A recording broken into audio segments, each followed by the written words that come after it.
Good evening, fellow classmates. My speech today is going to focus on the issue of screen timing for children. I believe it is a big issue, especially in the educational community, because the usage of screen time, I feel nowadays, is being poorly used. It's not being monitored as it should, and it's not being used to the potential it should to help advance the children like it should.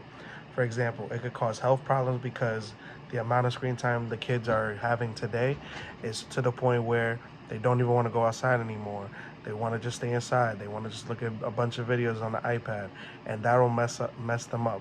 I should know. I've had a couple kids where they've gotten really sick and they've had health issues just because um, they are used to being on their screen more than like 3 hours in a day, and I've had conversations with parents that are going through that.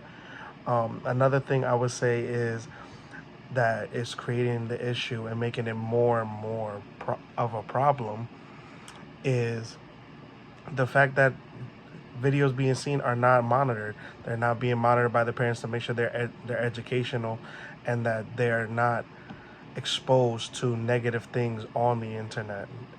Another thing also is, simply put, it's making children unable to create relationships with their peers. It's unable for them.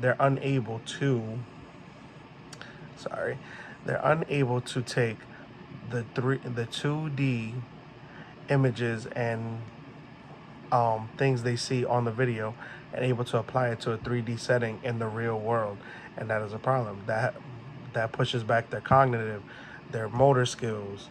It pushes back a lot of things, especially the most important thing, which is communication and developing relationships. That is a very hard problem. My solution and proposal for the solution is, simply put, I feel like parents need to have open dialogue with their children, explaining that, listen, you could watch this, and that, but you're not allowed to go on the World Wide Web, go on YouTube, adult YouTube. There's YouTube Kids, which is very well. And also, too, they should build relationships with their children in the terms of going outside, doing family activities, also watching what the kids are watching too, having a conversation, see how they understand it.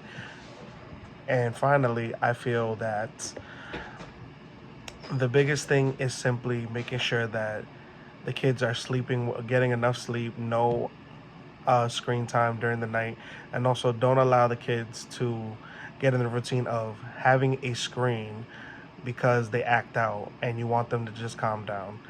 My closing argument with this is, we need to make sure we're monitoring the screens, monitor the time, make sure the kids are getting enough exercise, and making sure they're building relationships not just with their peers but also in the classroom, and making sure they're not feeling like they're lagging behind or they don't really understand, and that'll make sure everything goes more smoother. That's how I feel. Thank you.